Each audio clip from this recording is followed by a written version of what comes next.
Hello, and welcome to Mornings with Joel, commercial real estate podcast, where we focus on rising stars and established players in commercial real estate and talk to them about how they are building legacies in today's marketplace.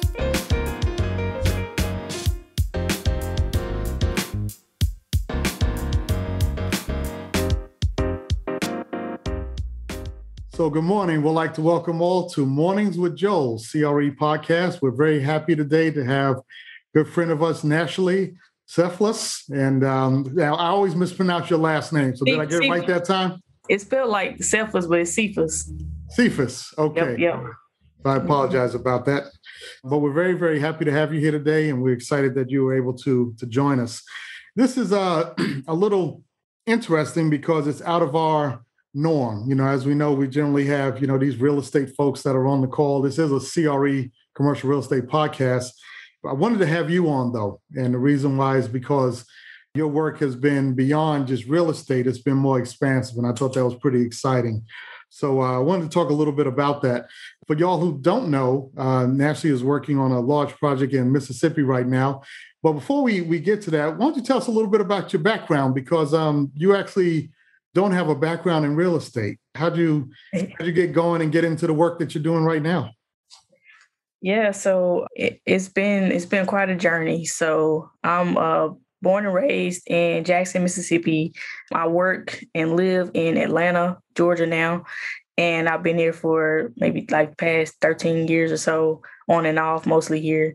And then my day job is I work at Amazon. I'm an applied scientist and a tech evangelist there. I'm actually a tech evangelist. I just got promoted.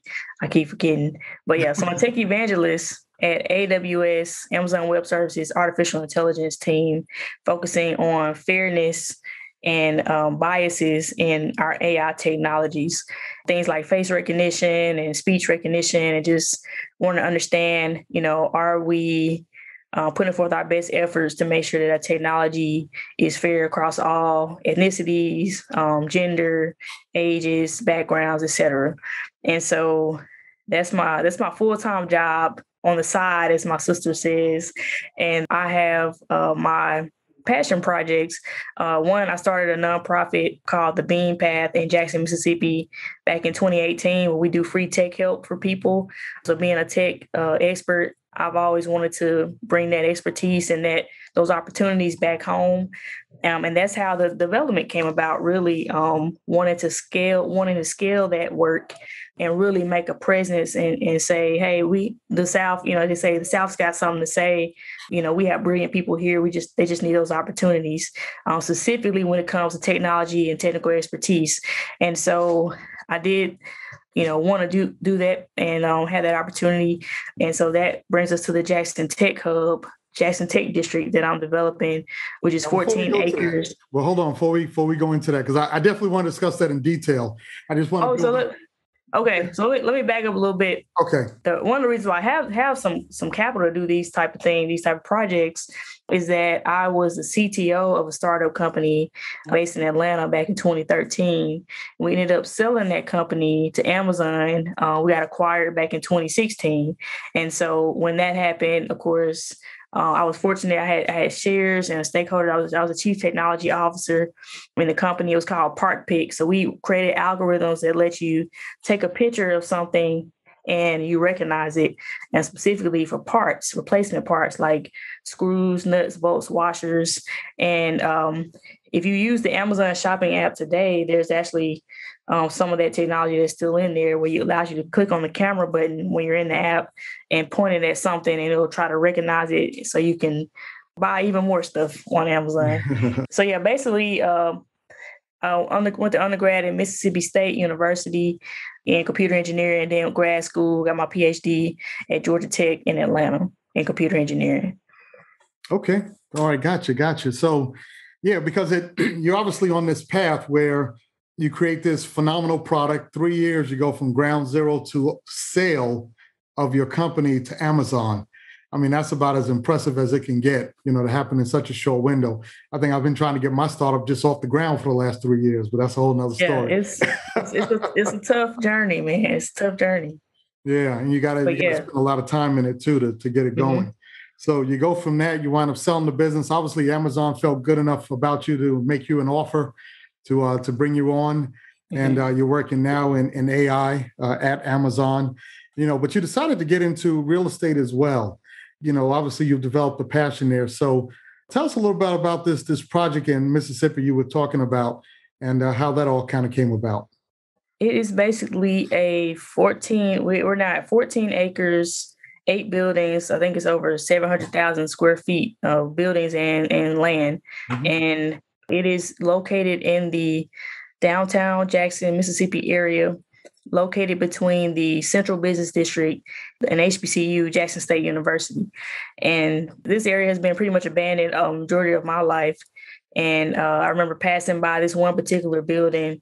It was a 17,000 square foot barn building, barn silo, mm-hmm. and had a red tin top on it. And I always thought that was the coolest building. And so knowing that, one, I always hear that the wealthy own real estate. So I have a couple of student rentals back near Mississippi State where I went to undergrad. I've had homes as well in Mississippi as well as Atlanta, but something about the real estate, commercial real estate attracted me. And I wanted to make sure that I put my money, in something that would produce more equity for me so that I can continue doing even more projects. And in what better way than to combine that with wanting to expose others to technology. I don't know if it's possible for me to share my screen, Joel, and I can show something. So, and I don't think you've seen this yet, Joel, so this will be good. I can update you while I'm doing this too. Yeah. It's in the back of my mind. It would be great if you had some visuals of what you were talking about. So that's great if you can. All right. So these are just some renderings. We're calling it the Jackson Tech District. I have an example, actually. And don't laugh at all my tabs, please. I got a lot of them, I know. But talk about that every time we get on the phone, don't we? So I wanted to kind of give you all an example of these are some older renderings of the current space and how it looks. I wanted to show you kind of how this area currently looks just from an overhead view. Mm-hmm. Let's see, we'll go here, learn more. At the time that was 12 acres, but we're now updated. So this is the area as it stands now. So that's the barn that I was talking about.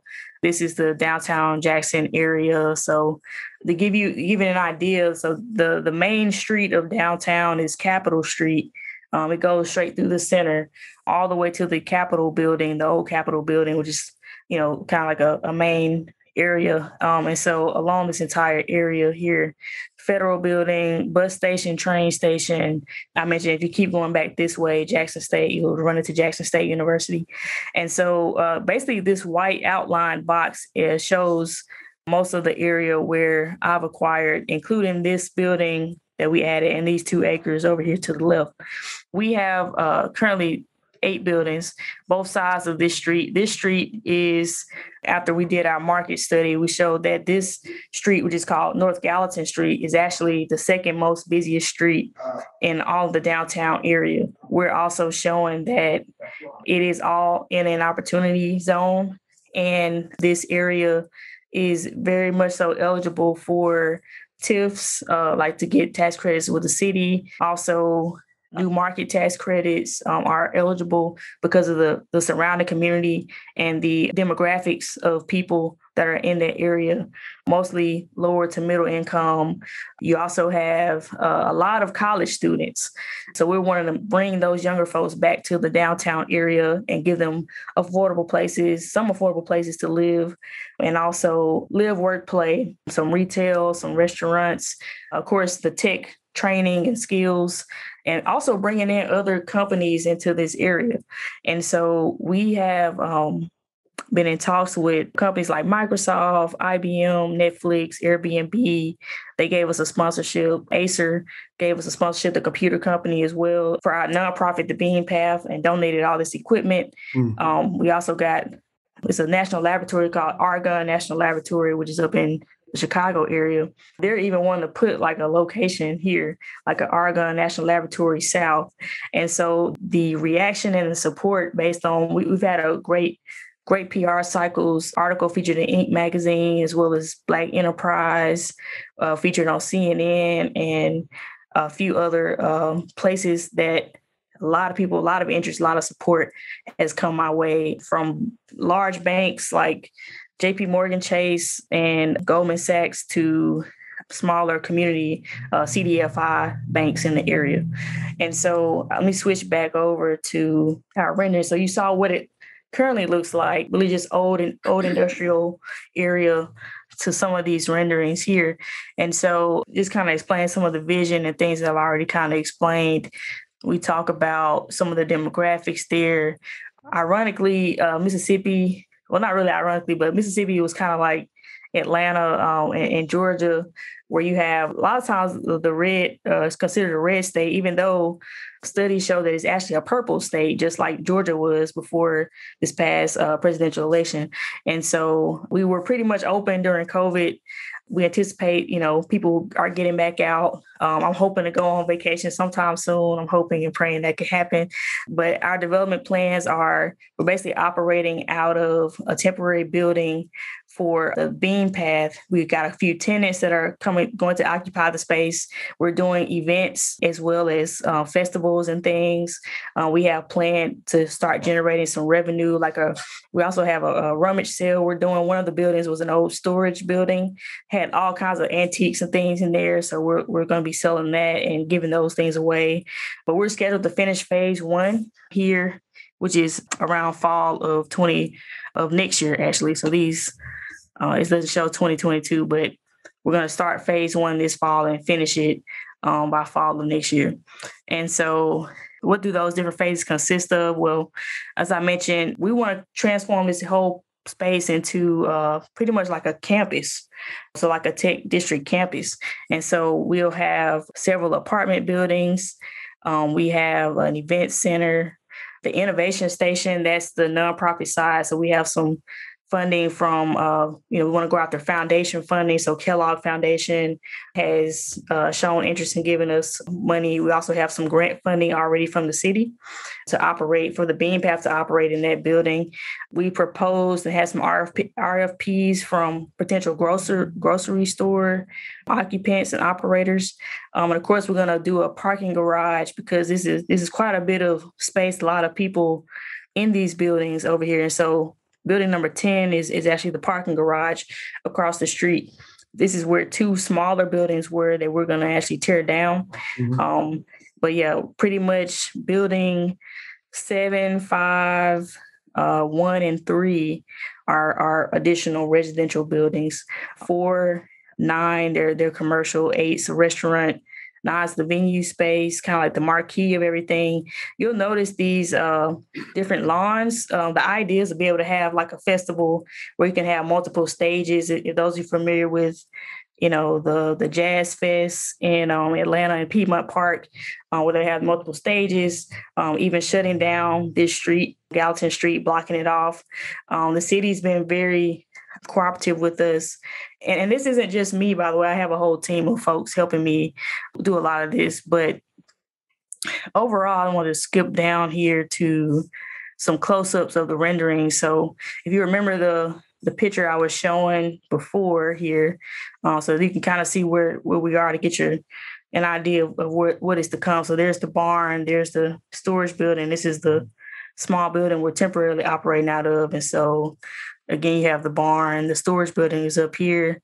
That temporary building is back over here. And so it looks totally different. You got green space now. You have really utilizing that creek. The building actually goes over the creek. That's currently how it's set up. One of the things that I really like about the unique parts of the development. Here's some of the renderings of like the South Lawn area, where you can have people hanging out. You think about innovation and development, people from coding to maker spaces to co-working spaces and training skills, workforce development. It's nice to have outdoor space where you can go and take a break or go for a walk, and also making it a safe, open space where, you won't be afraid to go through at night, very well lit. We're at the stage now where we're evaluating different RFPs for different architects to work on the inside development. inside renderings and sketches of these buildings. We currently only have the outer area. Mm-hmm. You'll notice too, like some parallel parking that does not exist right now along that street. We're actually very excited about turning this street to slowing down the traffic. Mostly you see people flying through. Mm-hmm. And if it's a pedestrian area, you want to do things that'll make sure that people feel safe crossing the street. Again, just more residential with retail at the bottom. Lots of opportunities to bring in, things like exercise classes and another type of retail, water, fountains. We'll be doing some crowdfunding campaign. We're actually getting ready to start our fundraising rounds now. And Joel working with you, of course, setting up the fund. And we have things that we can get the community involved. We're getting ready to do a big study on getting different partners involved. And, for example, putting your name on a brick that may go along the walkway. So those type of things, starting to plan that out. So yeah, that's pretty much it. These are some of our partners we working with on the team. JBHM Architects have done the site planning and master planning so far. Dunn Harden, he's our construction manager, owner's rep. He did the Music City Center, his firm in Nashville. He's based in Nashville. And then we have a few other folks we're working with, but that's pretty much everything in a nutshell. So yeah, it took a while to get to this point, but I know we still got a ways to go, but yeah. Yeah, well, no, it's exciting. Obviously we've been talking about this from the very beginning. So I'm excited to see the growth and a lot of teammates that you brought together to pull this together.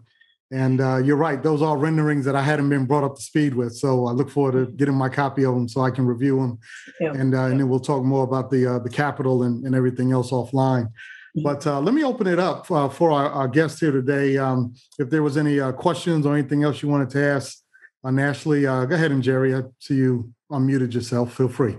Yeah, because I'm sitting over here, chomping at the bit. Jill knows either I'm quiet and sitting on the sidelines or I'm like, oh my goodness, and I got 1,000 questions. Nashlie, let me just not step over, like when you just talked about who you were in the world of contribution and technology. What I want to say is, one, you're an inspiration. And two, express my gratitude for your courage, your excitement, and your trailblazing in your field. It's phenomenal. And I just don't want to step over that and your accomplishments with your startup and with Amazon, just hands down, thank you. Then we move on to this whole project, which I'm like, holy cow. It's just great. It's phenomenal.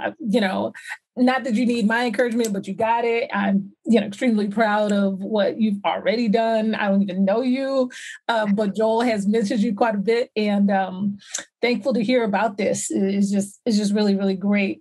One of the things that Joel has been working with me and coaching me into working with the city on development projects, not nearly this big, but you have given me new aspirations. Awesome. That's what it's all about. So thank you so much for that. And I will say probably when Joel last saw the renderings, we were at a $25 million development. And then my development partners, NAO partners, they're trusted colleagues and mentors. They said, yeah, this doesn't match you. Like, this is okay. But when you tell your story and we look at this, we're like, So we want to make sure this development matches who you are and what you've accomplished. And so thank you for that. Yeah, absolutely. So speaking of that, so the team that you are working with, like, how big is your team? How did you kind of start to put that team together? Would you mind talking about that a little bit? Yeah, so I have a team on the development side. I have a team that's like maintenance and boots on the ground. Maintaining day-to-day operations like security, helping to clean out the buildings, things like that, getting utilities turned on and starting to get things installed. And then there's also the Beam Path, my nonprofit team that's been in operation since like 2018, and continue to get grants there so that we can occupy one of these buildings and be sustainable, profitable to where we don't have to worry about always trying to raise grants. And so my development team, which probably is most relevant here, is the main core of the team involves, and well, this to myself as a developer, I was going 90 miles an hour, spending my own money, and then it was like, stop. You should, and I know Joel's been telling me this too. But at a certain point, if things weren't moving, I had to make them move. And so I had to get to a certain point before people start believing that this was going to happen. And now you got the governor of Mississippi calling me and stuff like that. Like, okay, what you doing down there? And now everybody's interested and leaning in at least. But this kind of all started with a guy named D'Angelo's, who his colleague, a guy named Carlton Brown, apparently is from Mississippi, but he was a big developer in Harlem. He worked for him. He interned for him. And he actually went to Jackson State, D'Angelo's. And so he caught wind of what I was doing via the press and reached out through a colleague. And he was like, I just want to, help. I can provide some advice, be an advisor. And so that started like in the fall of last year, up until the point where he was like, I think you need somebody in your corner a little bit more formally. And I agreed to bring him onto the team because it wasn't like I wanted to be the developer, really, the sole developer ever for this project. I looked for people high and low. No one wanted to touch Mississippi. No one wanted to work with me. They didn't believe in the project and they didn't think it was going to happen, or they just didn't know what I was talking about when I said tech hub. Like, tech hub, what is that? In Mississippi, why do that? Why do that there? You're crazy. But you got to be a little crazy to do stuff like this. So I think he believed, right. He believed in me, and he was giving me so much great advice, and I was like, you could definitely tell the difference between an experienced developer versus just, some other person. And so I definitely saw the value in bringing him on. And that's where it all started. Then he was like, okay, you might want to get the construction manager. You need to get a, general contractor. You need to get this person, the architects I have been working with. He was like, well, let's pump the brakes slightly on them because they're good at this, but they may not be as good in X, Y, and Z. You should send an RFP out to get some more input and advice on those things. And so all these things are just like, I'm just learning so much. And I think, once I do, I think I'll probably make it my initiative to teach others as well. So please add me to that list on that initiative. Okay. So you spoke a little bit about the city and the government assistance and participation. Did bringing on those advisors kind of help with that, or when did that kind of kick in for you?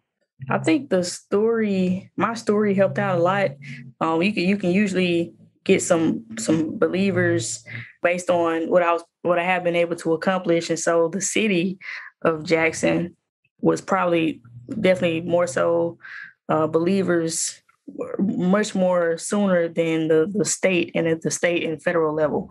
But I now have contacts, like, for example, our lawyer, Butler Snow, they're doing pro bono for this work, and they're very well connected, for example, with the governor's office. So they started putting, bugs in people's ears. And the more I expand my team and my network, the more people start to buy in and believe and offer assistance. And so it really was like, work your network, like literally. And so especially now with the fundraising, some things come really easy, like have a conversation with Amazon about, now no one at Amazon, really cared about this until they started seeing these articles and things like, oh, okay, let me know how we can help.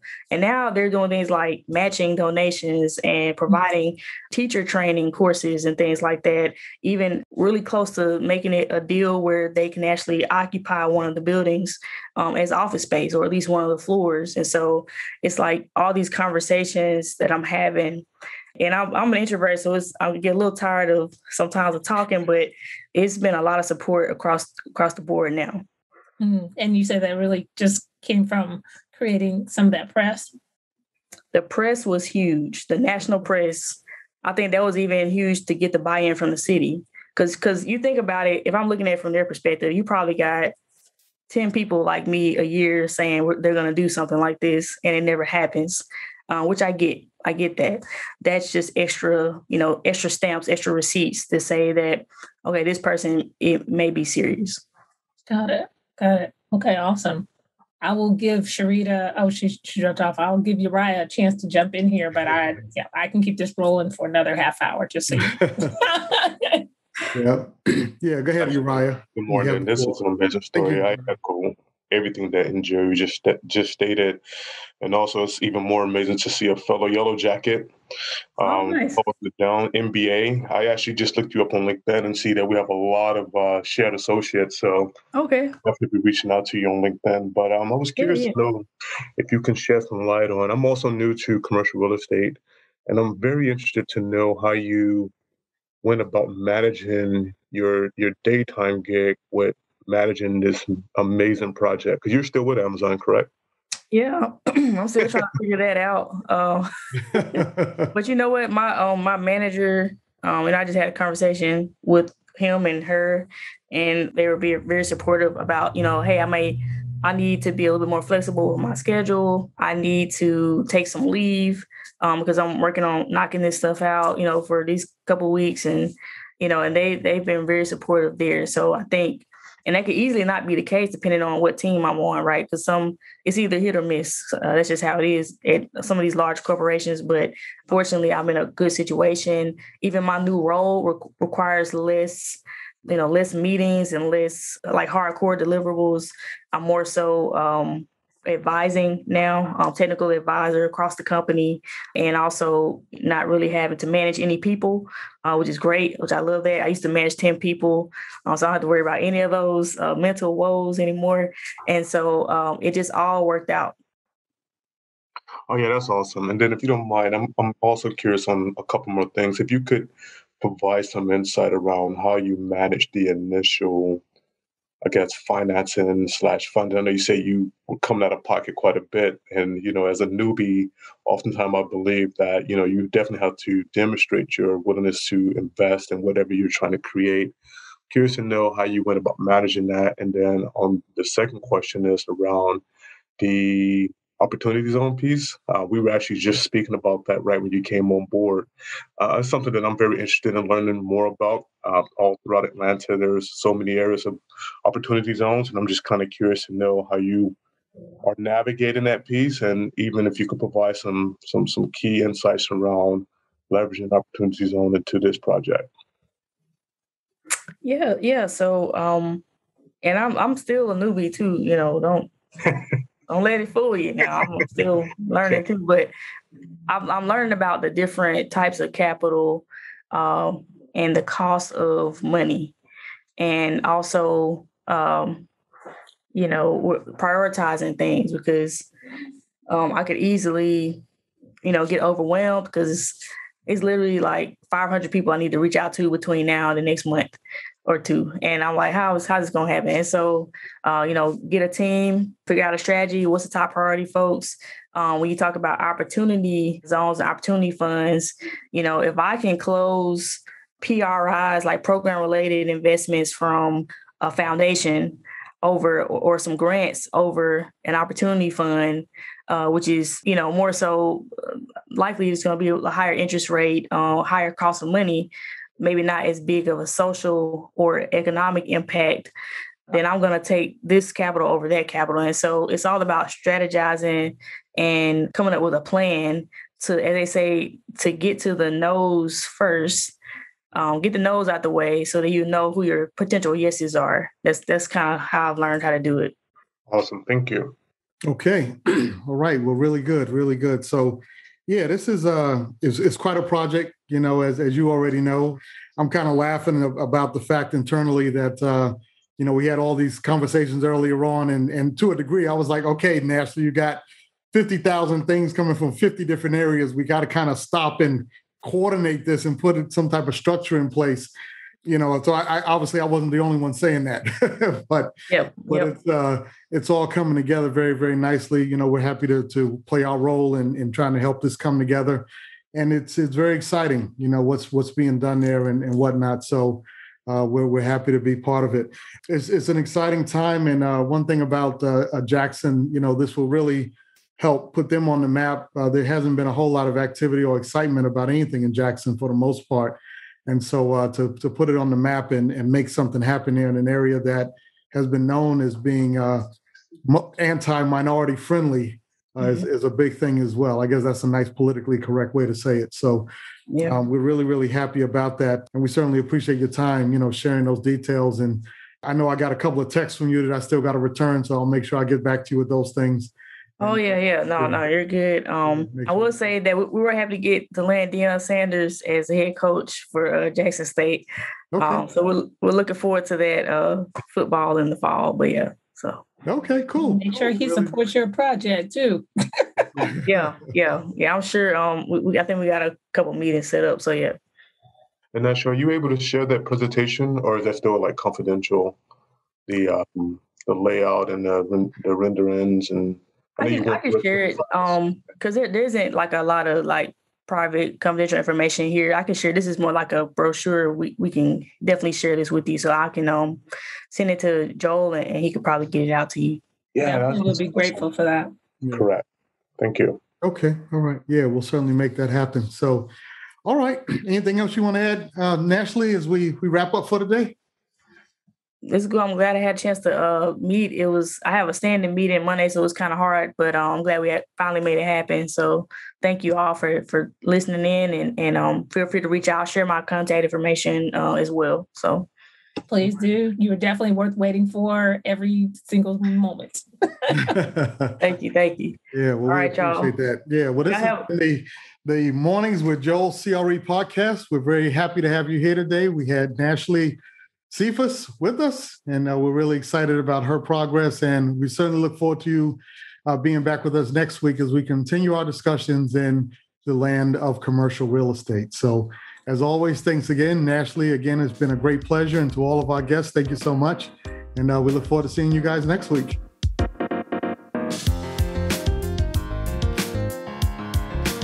You've been listening to Mornings with Joel, Commercial Real Estate Podcast, where we focus on rising stars and established players in commercial real estate and talk to them about how they are building legacies in today's marketplace. Please check back weekly to hear our upcoming guests.